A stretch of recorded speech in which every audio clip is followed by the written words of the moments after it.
we're gonna go. So from that same position, a lot of times you don't get to get a good grip on the chin, right? But anytime you have an arm in guillotine, you also have a darce, right? So, and this movement is a little bit harder when you guys are going light as opposed to when you're going hard. So anytime that there's an explosion, people expose their necks. And that's what I'm kind of looking for here, right? I'm not looking for Alan to just slowly build up to the single leg here, right?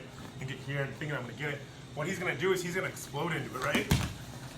And I'm gonna catch that neck, right? When he lifts that chin, that's what I'm catching right there underneath.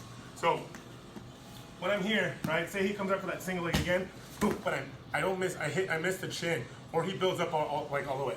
So what I'm gonna do is I'm just gonna sprawl back and change to this vice grip here, right?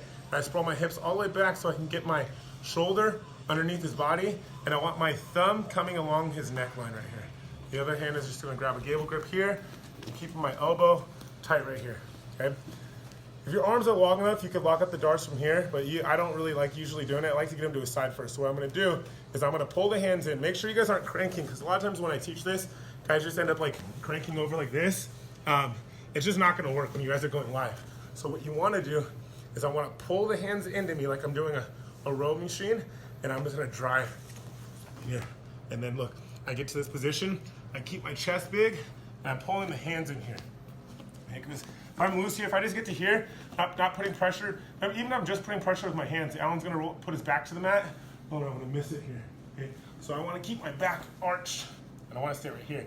And we worked before where you guys can actually, right, if you get the right pressure, you can get a tap here, just from your chest and your hands. Okay? But once we get here, keeping it tight, I'm gonna pull up on the head, shoot my arm through deep, curl that thumb in, because this again will kind of help keep his head in a little bit for a second.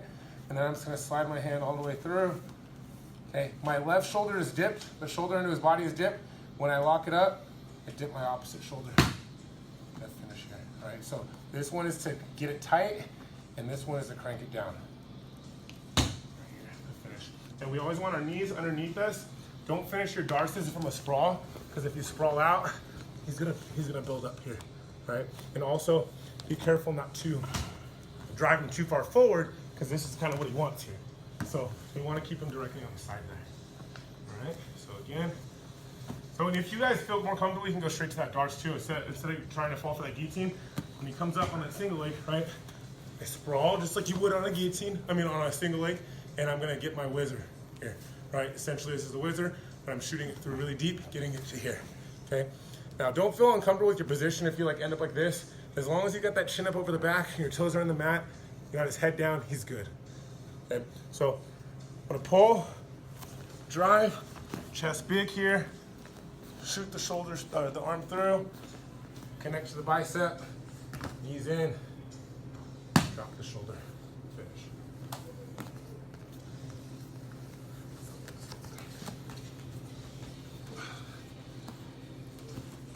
Here again, I'm making it really uncomfortable for him, right? So he's like really desperate and he really wants to come through here. Pull in, chest big, shoot, finish. All right, good. All right, strike. 1, 2, 3.